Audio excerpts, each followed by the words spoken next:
आज जिस तरह से भारत पूरी दुनिया में चंद्रयान को सफल किया है, चूँकि हम सभी जानते हैं कि भारत जिस तरह से दक्षिणी ध्रुव पर भारत ने अपने चंद्रयान को सफलपूर्वक सॉफ्ट लैंडिंग कराया, ऐसे साथ दुनिया में भारत चौथे स्थान पर, चूँकि हम सभी जानते हैं कि पहली बार चंद्रमा पर जाने का ये जो कह सकते हैं सौभाग्य प्राप्त हुआ, ये रसिया को प्राप्त हुआ।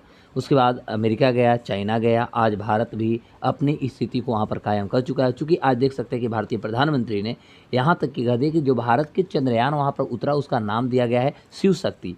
तो आज हम ये सभी टॉपिक पे बात करने वाले हैं और आज इतने बेहतर ढंग से करेंगे, इतने डीप में करेंगे कि आने वाले जो भी आपके एग्ज़ाम होंगे, चाहे बीपीएससी हो, यूपीएससी हो, पीटी हो, मेंस हो, किसी भी एग्ज़ाम में आपका क्वेश्चन नहीं रुकेगा। और साथ ही साथ आज हम ये भी देखेंगे कि आप आज चंद्रमा से रिलेटेड जितने भी अभी तक सफल आप कह सकते हैं मिशन गए हैं और आने वाले भविष्य में जो सफल मिशन जाने वाले हैं, वे सभी को आज हम लोग डेप्थ एनालिसिस करने वाले हैं। और सारे जो एनालिसिस हम लोग करेंगे, वह विश्लेषण जो करेंगे, वो हम लोग फिगरेटिव करेंगे, फिगर के आधार पर करेंगे, समझने की कोशिश करेंगे कि आखिर क्या है, ऐसा से कौन सी गतिविधि चल रही है जो पूरी दुनिया में चांद पर जाने का जो होड़ मची हुई है। चूँकि देख सकते हैं कि जब भारत ने अपने चंद्रयान पर जाने की जैसे ही हम प्रक्षेपण आगे किए, मून मिशन को शुरू किया, उसके बाद तुरंत रसिया ने भी शुरू किया। वो अलग बात है कि रसिया के लूना 25 जो था वो क्रैश कर गया। लेकिन आज बात ज़रूर ये जानने योग्य है कि आखिर क्या है कि आज पूरी दुनिया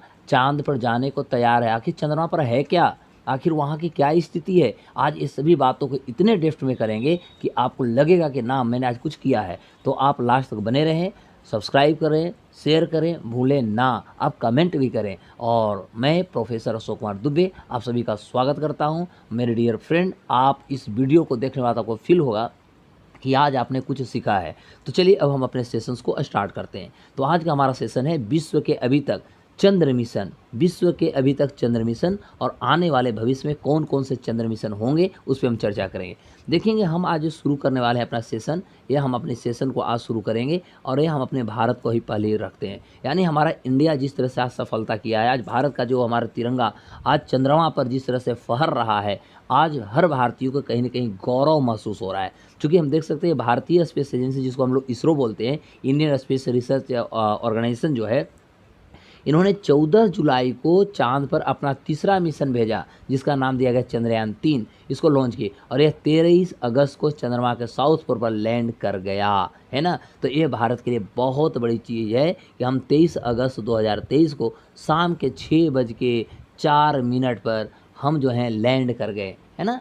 तो अब होता है कि भारतीय स्पेस एजेंसी जो इसरो जो है, उन्हें 14 तारीख को तो छोड़ा। अब प्रश्न होता है कि इस मिशन में हमारा लक्ष्य क्या रहा था। सबसे बड़ी चीज़ें होती है, हमें आज लक्ष्य को जाना है। तो इसके अंतर्गत हम जानेंगे कि चाँद की सतह पर सॉफ्ट लैंडिंग हमने कैसे करा लिया, यानी सॉफ्ट लैंडिंग भविष्य में कराना होगा तो इससे हम क्या एक्सपीरियंस लिया। फिर रोवर को सतह पर चलाकर हमने दुनिया को दिखाने की कोशिश की और दिखा भी दिया, चूँकि हम 8 मिनट तक हमारी रोवर वहाँ चल भी चुकी है। वहाँ पर मौजूद जो भिन्न-भिन्न प्रकार के जो तत्व पाए जाते हैं, उससे वैज्ञानिक अनुसंधान होंगे, यानी वैज्ञानिक रिसर्च होंगे कि आखिर वहाँ पर क्या है, क्या नहीं है। तो भारत ने चाँद पर अपना पहला मिशन कब भेजा था? तो पहला मिशन हम 22 अक्टूबर, ध्यान देंगे, पहला जो मिशन हमने भेजा था वह 22 अक्टूबर 2008 को भेजा था, है ना। वही चंद्रयान-1 जो हमारी थी, इसका मकसद केवल था कि भारत की जो स्पेस टेक्नोलॉजी है, उसका हमें प्रदर्शन करना था और चाँद की भौगोलिक स्थिति और वहाँ पर जो पाए जाने वाले जो खनिज थे, उनके बारे में हमारा पता लगाना था। यही हमारा सबसे बड़ा उद्देश्य था चंद्रयान-1 का, जो हम 22 अक्टूबर, ध्यान देंगे, जो हम 22 अक्टूबर 2008 को हमने चंद्रयान-1 मिशन भेजा था। वहीं दूसरी देखा जाए तो 2019 में इसरो ने चंद्रयान-2 को लॉन्च किया। इसका मकसद एकमात्र था कि चंद्रमा पर हमें सॉफ्ट लैंडिंग कराना है। लेकिन अचानक होता है क्या कि चंद्रमा पर हमें लैंड कराने ही वाले थे, चंद्रमा की कक्षा में भी थे, वहाँ पर पहुँचने वाले थे, लेकिन अचानक हमारा लैंडर का जो कम्युनिकेशन है टूट जाता है और एक क्रैश हो जाता है। तो अब हमने तीसरा किया, लेकिन अब होता है कि पूरी दुनिया, तो हमने अभी ऑलरेडी अपना कीर्तिमान हासिल कर लिए हैं और आगे क्या करने वाले हैं उस पे आज हम लोग चर्चा करने वाले हैं। तो आज हम शुरू करते हैं, दुनिया में पहली बार यदि देखा जाए तो चंद्रमा पर जो मिशन अपना भेजा चंद्रयान मिशन, उसका नाम है रसिया। अब रसिया के बारे में अब हम लोग चर्चा करेंगे। तो देखिए, शीत युद्ध का दौर था जब रसिया ने चंद्रमा पर अपना चंद्र मिशन भेजा था। ये शीत युद्ध का दौर, चूँकि हम सभी को पता है कि 1945 से लेकर के 1991 तक, जब तक रसिया का विघटन नहीं होता है, तब तक ये शीत युद्ध का दौर था और यहाँ रसिया और चाइना यानी सोवियत संघ उस समय था, और सॉरी चाइना नहीं, सोवियत संघ था उस समय, और यूएसए यानी अमेरिका, ये दोनों के बीच में जो था, कहीं न कहीं दोनों के बीच में जो वर्चस्व की जो लड़ाई थी, वो वर्चस्व की लड़ाई को नाम दिया गया कि शीत युद्ध का दौर था। तो शीत युद्ध के ज़माने में सोवियत रूस जो था, चाँद पर अपना 24 मिशन लॉन्च किया था, 24 मिशन नाम दी गई थी, ध्यान देंगे।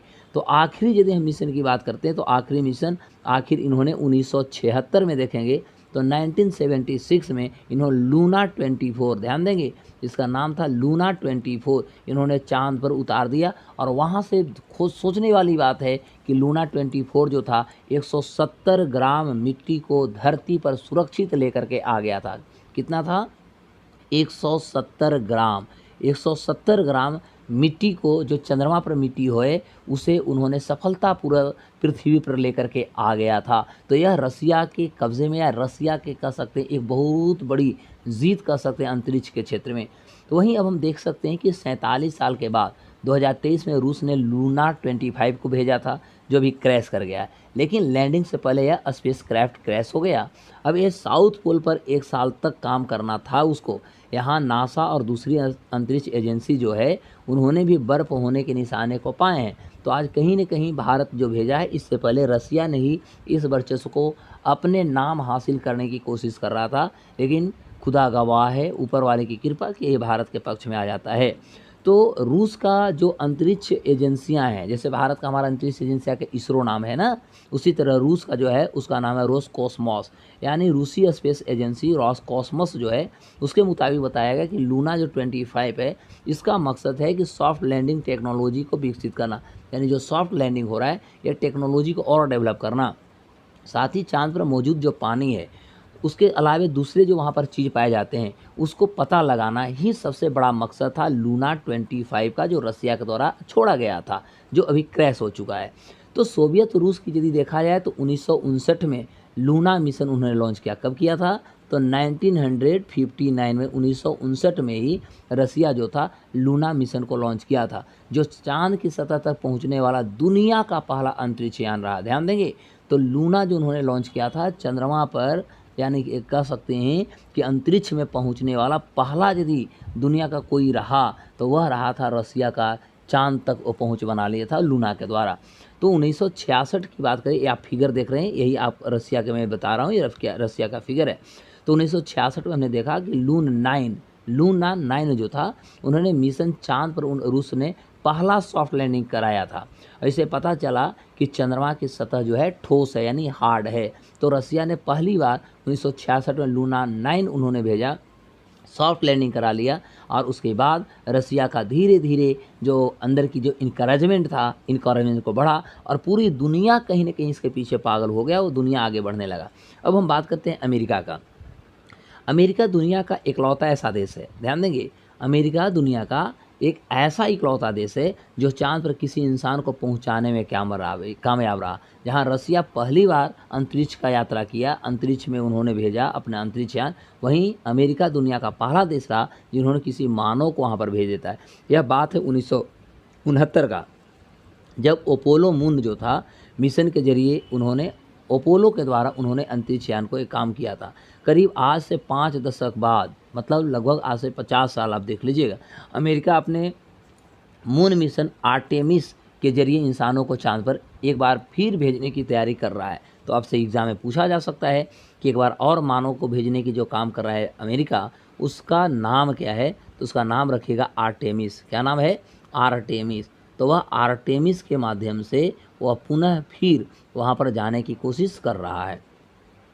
ये 3 स्टेप में 2026 तक पूरा करने की उम्मीद है, जो अभी अमेरिका का जो अभी प्रावधान है कि हम दोबारा किसी मानव को हम चाँद पर भेजेंगे। तो ये 6 जो है अमेरिका जो है 3 स्टेप में पूरा करेगा। पहला क्या होगा? आर्टिमस 1 हम जानते हैं। तो आर्टिमस 1 क्या है? तो आर्टिमस 1 का रॉकेट बहुत हैवी लिफ्ट है, और इसमें होता क्या है कि अभी तक यदि देखा जाए तो सबसे शक्तिशाली अभी तक उन्होंने इसमें इंजन का प्रयोग किया है, और यह चंद्रमा के ऑर्बिट तक आराम से चला जाएगा, और कुछ छोटे सैटेलाइट भी ये छोड़ेगा, जिससे कि फिर खुद ये ऑर्बिट में ही स्थापित हो जाएगा। तो यह इसका एक बहुत बड़ा कह सकते हैं उद्देश्य के साथ अमेरिका जो है 3 स्टेज में 2026 तक इस मिशन को पूरा करने की बात कर रहा है। आप ये देख सकते हैं आर्टेमिस 2 के हम आपको कुछ महानुभावों को दिखा रहा हूँ जो अंतरिक्ष यात्रा पर जाने वाले हैं। तो इस तरह से आप देख सकते हैं कि कैसे तैयारियाँ होती है, सभी आज हम लोग देखने वाले हैं। तो आर्टेमिस 2 यानी आर्टेमिस ने क्योंकि 3 स्टेज में भेजना है, तो आर्टेमिस 2 में हम क्या देखने वाले हैं, तो इसके अंतर्गत होगा क्या कि इसमें कुछ एस्ट्रोनॉट्स भी जाएंगे। एस्ट्रोनॉट्स मतलब अंतरिक्ष यात्री इसमें जाएंगे, लेकिन वे चांद पर कदम नहीं रखेंगे। बहुत बड़ी बात है, वे जाएंगे तो अंतरिक्ष में, लेकिन चांद पर वो कदम नहीं रखें, वे सिर्फ चांद के ऑर्बिट में घूमकर वापस आ जाएंगे। चूँकि कहा जा सकता है कि इस मिशन की अवधि ज़्यादा होगी और फिलहाल एस्ट्रोनॉट्स की कन्फर्म लिस्ट सामने अभी तक नहीं आया है, लेकिन अमेरिका इस तरह के वैकेंसियाँ निकाल चुका है कि कौन एज ए एस्ट्रोनॉट्स या अंतरिक्ष यात्री बन के जाना चाहेंगे। इस तरह से अमेरिका में इसका भी एक दौड़ चल रहा है, भीड़ चल रही है कि हम जाएंगे तो पहले हम जाएंगे। तो ये आर्टेमिस 2 के अंतर्गत ये करेगा। हम तीसरा जब आर्टेमिस की बात करेंगे तो तीसरा आर्टेमिस में इसमें जाने वाले जो अंतरिक्ष यात्री होंगे वो चांद के सतह पर उतरेंगे। ध्यान देंगे, पहला में वो तैयारी करेगा, दूसरा में भेजेगा लेकिन चांद पर नहीं उतरेगा, और तीसरा में वो चांद पर उतरेंगे। और चांद की सतह पर उतरने के बाद पहली बार महिलाएं भी ह्यूमन मून मिशन का हिस्सा बनेगी, क्योंकि ये चांद के साउथ पोल में मौजूद पानी और बर्फ़ पर रिसर्च करने के लिए एक कार्य करेगा। तो आर्टेमिस 3 का एक बहुत बड़ा कह सकते हैं लक्ष्य है। देखिए, एक आपको मैं फ़ोटो दिखाने की कोशिश कर रहा हूँ जिसके पीछे भी एक बहुत बड़ा इतिहास है। सूर्य और चंद्रमा की जब हम बात करते हैं, अंतरिक्ष की बात करते हैं, तो यहाँ पर एक फ़ोटो के माध्यम से मैं आपको कुछ बताने की कोशिश करूँगा जिसका एक इतिहास कहीं न कहीं छुपा हुआ है। चूँकि ग्रीस का जो माइथोलॉजी आप देखेंगे, तो ग्रीस के माइथोलॉजी में ऐसा बताया जाता है कि अपोलो जो है और आर्टेमिस ये दोनों जुड़वां भाई बहन है, ऐसा कहा जाता है। अपोलो को सूर्य का देवता कहा जाता है और आर्टेमिस को चंद्रमा की देवी कहा जाता है। अर्थात इस तरह से हम कह सकते हैं कि अमेरिका जो है अपने पहले मून मिशन का नाम दिया है अपोलो और आर्टेमिस। समझ में आ गया? तो माइथोलॉजी, एक ग्रीस की माइथोलॉजी में कहा गया है कि अपोलो जो है और आर्टेमिस जो है दोनों जुड़वां भाई बहन है, और अपोलो जो है सूर्य को देवता मानता है, सूर्य का देवता है। वहीं आर्टेमिस को देखा जाए तो चंद्रमा का देवी कहा जाता है। तो ये दोनों भाई बहन है। इस तरह से अमेरिका का जो अगला प्रावधान है, जो उसका उद्देश्य है, जो उसका अगला कदम है, वो इस तरह से अपोलो आर्टेमिस पे आगे बढ़ेगा। अब हम चीन की बात करेंगे, तो चीन भी अपना अंतरिक्ष में तीसरा देश अपने आप को बन चुका है। तो चीन को हम देख सकते हैं, रूस और अमेरिका के बाद चीन जो है दुनिया में अंतरिक्ष में जाने वाला है तीसरा देश बन गया, थर्ड देश बन चुका है, जो चांद की सतह से पत्थर और मिट्टी नमूने लाने में सफल रहा। जहाँ पर रसिया ने वहाँ से मिट्टी लाया 170 ग्राम, अमेरिका ने मानव को भेज दिया। तो वहीं यदि चाइना की बात करें तो इन्होंने पत्थर और मिट्टी दोनों इन्होंने वहाँ से लाने में सफल हो गया। अब पिछले 10 साल में देखा जाए तो चांद पर भेजे गए चीन के 3 मिशन लगातार सफल हुए हैं, यानी इसका कभी असफल नहीं हुआ है। ये बहुत सोचनीय बात है। तो पिछले 10 सालों में चांद पर भेजे गए जो 3 मिशन सफल रहे हैं, तो 2013 में चाइना जो भेजा था उसका नाम था चांग ई 3। ध्यान देंगे, जो 2013 में चाइना भेजा था उसका नाम था चांग ई 3। 2019 में जो भेजा चांग ई 4, और 2020 में जो भेजा और चांग ई 5 नाम के मून मिशन उन्होंने अभी तक 3 मून मिशन 10 साल में चीन जो है वो भेज चुका है। अभी तक इसका सब सफल हुआ है। तो चांग ई 3 और चांग ई 4 में यदि देखा जाए तो लैंडर के साथ एक छोटा सा उन्होंने मून रोवर को भी शामिल किया था। लेकिन चांग ई 5 में सबसे मुश्किल देखा जाए तो सबसे मुश्किल मिशन था, 5वां जो था इसका चांग ई 5, यह चीन के लिए सबसे ज़्यादा कह सकते हैं समस्या क्रिएट करने वाला था। अब इस फिगर में आप देख सकते हैं, ये चांग 5 की हम बात करें, चांग ई 5 ने खुदाई करके नमूने इकट्ठा किए थे, सोच लीजिए, और चांद की सतह से इन्होंने रंगीन तस्वीर भी भेजा था, और चांद पर चीन का झंडा भी फहराया था। तो हो सकता है एग्जाम में कभी पूछ दे कि चाइना का कौन सा मिशन झंडा तक वहाँ फहराया था, तो ये चांग ई 5 था जो वहाँ पर खुदाई की थी, वहाँ से मिट्टी लाया, वहाँ के नमूना लाया, रंगीन फ़ोटो खींचा। वहीं 2026 में चीन का अगला जो उद्देश्य मिशन है वह चांग ई 6 जाएगा, जो चांद के साउथ पोल के नमूने लेकर धरती पर लौटेगा, ऐसा चाइना का मानना है और चाइना का अगला कह सकते हैं कदम होगा। वहीं 2027 में चाइना जो भेजेगा चीन का चांग ई 7 जाएगा। कहा जा रहा है कि मिशन लॉन्च होगी, जो साउथ पोल पर पानी और बर्फ़ का पड़ताल करेगा, यानी पता चल लगाएगा। तो चीन 2030 तक चांद पर अंतरिक्ष यात्री भी भेजने के काम कर रहा है, यानी इसकी योजना है। अगर ऐसा सफल ही रहा तो ऐसा करने वाला दुनिया का दूसरा देश भी चाइना बन जाएगा। है ना। अब होता है कुछ अन्य प्रकार के चाँद पर मिशन चल रहे हैं। अमेरिका हुआ, चीन हुआ, रूस हुआ, भारत, और चाँद की रेस में 4 प्रमुख देश ऑलरेडी हो चुके हैं। अब इसके अलावा देखिएगा तो करीब आधा दर्जन देश जो हैं और कंपनियां जो हैं वो जल्द ही चाँद पर अपने नए मिशन लॉन्च करने के फिराक में लगे हुए हैं कि हम जल्दी कर लें, इस तरह से एक होड़ लगी हुई है। तो पहला हम जापान की बात कर लेते हैं। जापान जो है 26 अगस्त 2023 को स्लिम मिशन लॉन्च किया, है ना, सॉरी करे कहाँ कर लिया, 26 तारीख कल ही थी, तो 26 अगस्त 2023 को स्लिम मिशन लॉन्च किया जापान। इसमें लैंडर और रोवर के साथ साथ उन्होंने बहुत सारे इंस्ट्रूमेंट को भी उसमें डाल करके भेजा है। वहीं यूरोप की बात करें तो यूरोपियन जो एजेंसी है वो 2026 में ल्यूनर कम्युनिकेशन सैटेलाइट भेजेगी। ल्यूनर यानी चंद्रमा के जो कम्युनिकेशन जो सैटेलाइट होता है उसको वो भेजेगा, जो भविष्य में चाँद पर जाने वाले जो भी लोग होंगे, जो भी मिशन होगी, उसको ये कहीं ना कहीं सपोर्ट करेगा। इसको आप देख सकते हैं, ये सैटेलाइट है, ठीक है, तो इसको ये भेजा जाएगा। वहीं स्पेस एक्स की बात करें तो चाँद पर रीसप्लाई के लिए 2028 तक मिशन ए लॉन्च करेगा। स्पेस एक्स ध्यान देंगे, तो ये चाँद पर रीसप्लाई के लिए 2028 में इसको लॉन्च किया जाएगा। वहीं ब्लू ओरिजिन की बात किया जाए, यह है आपका ब्लू ओरिजिन, फिगर आप देख सकते हैं, इमेज आपको दिख रहा है, तो ये आपको ब्लू ओरिजिन है। 2029 तक चाँद पर इंसानों को लैंडिंग की कोशिश किया जा रहा है, इंसान को वहाँ बसाने की कोशिश हो रही है। वहीं 2028 में एक डेमो मिशन भी लॉन्च किया जाएगा 29 से पहले।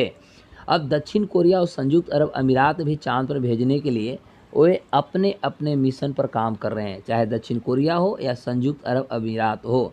अब प्रश्न होता है कि चाँद पर पहुँचने की होड़ क्यों भाई, ऐसा क्या है चंद्रमा पर कि सब लोग परेशान है कि पहले हम जाएंगे, पहले हम जाएंगे। तो कुछ क्वेश्चन को जवाब में आप समझिए। पहला तो इसका होड़ के जो सबसे प्रमुख कारण है साहब, यह है कि पानी की संभावना वहाँ पर व्यक्तित की जा रही है कि चंद्रमा पर पानी है। तो इस बात की संभावना सबसे मजबूती दर्शाता है कि चाँद के दक्षिणी जो ध्रुव है उसमें पानी हो सकता है। चूँकि पानी जहाँ पर होती है वहाँ पर ऑक्सीजन होता है, वहाँ पर हाइड्रोजन होता है। तो हाइड्रोजन ऑक्सीजन और कह सकते हैं ऑक्सीजन और हाइड्रोजन में तोड़ा भी जा सकता है। तो हाइड्रोजन और ऑक्सीजन को जब मिलाते हैं तो एक शक्तिशाली और स्वच्छ रॉकेट फ्यूल भी बन सकता है। तो इस आधार पर हम कह सकते हैं कि मंगल ग्रह जाने वाले जो स्पेस क्राफ्ट थे वो चंद्रमा पर उतरकर फ्यूल ले सकेंगे, बहुत बड़ी बात होगी। और पानी खेती करने में भी मददगार हो सकता है। तो चाँद पर पानी एक नई जिंदगी की भी शुरुआत मानी जा सकती है, एक नई जिंदगी की कह सकते हैं वहाँ पर इनिशिएट माना जा सकता है। दूसरी बात हो सकता है वहाँ पर कि कीमती धातुओं की संभावना वहाँ पर है। चूँकि क्या है, कीमती धातु में है क्या, तो चाँद के वीरान और उजाड़ जो सतह के नीचे ऐसा माना जाता है कि वहाँ पर सोना है, वहाँ पर प्लेटिनम है, वहाँ पर यूरेनियम है, वहाँ पर टाइटेनियम है। इस तरह के माना जाता है कि चंद्रमा के ऊपरी ध्रुव पर है। जैसा कि बहुत सारे वहाँ बहुमूल्य धातुएँ होने की संभावनाएँ दर्शाई जा रही है। यहाँ पर नॉन रेडिएक्टिव हीलियम गैस भी बड़ी मात्रा में उपलब्ध हैं। तो अटकलें ऐसे भी लगाया जाता है, मतलब ऐसे आशाएं की जा रही थी, संभावनाएं किया जा रहा है कि इलेक्ट्रॉनिक्स की मैन्युफैक्चरिंग में काम आने वाले बहुत सारे जो रेयर एलिमेंट्स हो सकते हैं, धातु हो सकते हैं, चंद्रमा पर निकाली जा सकती है, पाया जा सकता है। तीसरी महत्वपूर्ण बात होगी कि रुकने का एक अड्डा हो सकता है, अर्थात मंगल ग्रह का कोई भी रास्ता चाँद से होकर जाएगा। मंगल ग्रह पर कोई भी जाएगा तो आपको चाँद से होकर के ही गुजरना है। तो धरती से कम दूरी होने के कारण चाँद पर मिशन लॉन्च करना और अपना संपर्क बनाए रखने में एक दूसरे ग्रह को अपेक्षा काफ़ी आसानी हो जाती है, ठीक है। और होता है क्या है कि भविष्य में यदि चंद्रमा का हम इस्तेमाल एक स्टेशन के रूप में करते हैं तो जिससे कि अंतरिक्ष में दूसरे ग्रहों की दूरी तय करना हमारे लिए कहीं ना कहीं आसान हो जाता है। तो यह भी एक भारत के लिए या किसी भी देश के लिए बहुत ज़्यादा इम्पोर्टेंट होता है। चौथा, भू राजनीतिक भी देख सकते हैं। जैसा कि चाँद पर जाने के लिए जो होड़ लगी हुई है, आखिर कुछ तो वहाँ पर महत्वपूर्ण संभावनाएं होगी, तो वहाँ पर भू राजनीतिक भी हो सकता है। चूँकि देखा जाए तो स्पेस टेक्नोलॉजी में अपनी धमक जमाने के लिए, अपनी धाक जमाने के लिए, अपनी कह सकते हैं पहचान जमाने के लिए भी देशों के बीच में कहीं ना कहीं कॉम्पिटिशन चल रहा है, सब लोग प्रतिस्पर्धी हो चुके हैं। तो मून या स्पेस की किसी भी होड़ में चीन हुआ अमेरिका से पीछे तो नहीं रहना चाहता, क्योंकि अमेरिका का भाई एक ही कंसेप्ट है, अमेरिका फर्स्ट। तो वह कभी भी अपने मोटो, अपने स्लोगन से तो पीछे हो नहीं सकता। और भारत और रूस भी इसी रेस में चल रहे हैं। तो ओवरऑल यदि देखा जाए तो ये बहुत सारी संभावनाएं, इस संभावनाएं को देखते हुए वहाँ पर चला जा रहा है। अब प्रश्न होता है कि साहब हम तो अंतरिक्ष में जाते हैं, क्या अंतरिक्ष का भी कोई कानून होता है क्या? अंतरिक्ष में जाने के लिए भी कोई नियम होते हैं क्या? जी हाँ, ज़रूर होता है। आप बिल्कुल सही समझ रहे हैं और बिल्कुल सही सुन रहे हैं। अंतरिक्ष में भी जाने के लिए कुछ नियम होते हैं, कुछ नियमावली वहाँ पर भी बनाई गई है। जैसा 1967 में हुए संयुक्त राष्ट्र के आउटर स्पेस समझौता जो हुआ था, उसके मुताबिक कही गई कि अंतरिक्ष के किसी भी हिस्से पर कोई भी देश दावा नहीं कर सकता। कोई भी देश ये नहीं कह सकता कि यह क्षेत्र हमारा है। तो 1979 में हुआ क्या कि 1979 में संयुक्त राष्ट्र का चंद्रमा समझौता कहता है कि अंतरिक्ष का जो कॉमर्शियल इस्तेमाल कभी नहीं होने देंगे। अर्थात जो हमारा अंतरिक्ष है उसका आप कभी भी व्यापारिक गतिविधि में इस्तेमाल नहीं कर सकते। हाँ, अमेरिका, चीन और रूस ने इस पर साइन नहीं किए हैं, तो यह अपने आप में एक बहुत बड़ा चुनौती हो सकता है कि साहब एक तरफ आप कहते हो कि हम कॉमर्शियल यूज़ नहीं करेंगे, व्यापार यहाँ पर नहीं करें, और दूसरी बात आप लोगों ने अभी तक तीनों में से कोई साइन नहीं किया है, तो क्या आपकी मनोदशा क्या है या आप आगे क्या सोच रहे हैं? तो ये अपने आप में एक प्रश्न का संभावित प्रश्न तो अपने आप में हो सकते हैं। वहीं अमेरिका अपने जो आर्टिमस अकॉर्ड को बढ़ावा दे रहा है, जिससे के तहत अलग अलग देश जो है चंद्रमा के रिसोर्स का इस्तेमाल कर सकते हैं। रूस हुआ और चीन, ये दोनों को यदि देखा जाए तो ये दोनों एक दूसरे के समझौते पर हस्ताक्षर नहीं किए हैं, क्योंकि उनका ये भी तर्क है कि अमेरिका के पास अंतरिक्ष के नियम बनाने का कोई अधिकार नहीं है। अमेरिका कौन होता है कानून बनाने वाला? तो यह कहीं न कहीं अपने आप में एक प्रश्न है। यानी सीधे शब्दों में यदि हम समझें तो हम ये कह सकते हैं कि यूनाइटेड नेशन जो है, संयुक्त राष्ट्र जो है, उन्होंने अंतरिक्ष के लिए कुछ भी औपचारिक नियम ज़रूरी बनाए हैं, कुछ औपचारिक नियम जो बनाए हैं, है ना? लेकिन क्या सुपर पावर्स अपनी मनमर्जी कर रही है और करती है क्या? तो हाँ, नो डाउट, जिनके पास शक्तियाँ होती हैं वो प्रबल होते हैं, इसमें कोई डाउट नहीं है। जिसके पास शक्तियाँ हैं वही चैंपियन है, ये आप भी मानते हैं, हम भी मानते हैं, दुनिया मानती है। तो वो जानती है कि अंतरिक्ष में जो सबसे पहले और पुख्ता तौर पर पहुँचेगा वहीं उसका कंट्रोल होगा। अर्थात डायरेक्ट शब्दों में यदि देखा जाए तो जिस तरह से अमेरिका का अपनी दबदबा बना हुआ है, तो अमेरिका कहीं न कहीं इस दबदबा को आगे कायम भी करना चाहेगा, और यही कारण हो सकता है कि अभी तक कोई भी देश यहाँ पर अपना साइन नहीं किया है। तो लगभग चारों देशों ने अपना झंडा फहरा लिए हैं, आगे भी बहुत सारे मिशन होने वाला है। तो मेरे डियर फ्रेंड, आप सभी से मेरा रिक्वेस्ट है, आपको ये वीडियो कैसा लगा आप लोग मुझे कमेंट बॉक्स में ज़रूर बताइएगा। और इसी के साथ फिर हम अगले मिशन पे मिलेंगे, अगले टॉपिक के साथ मिलेंगे। तब तक के लिए नमस्कार, बाय बाय और जय हिंद।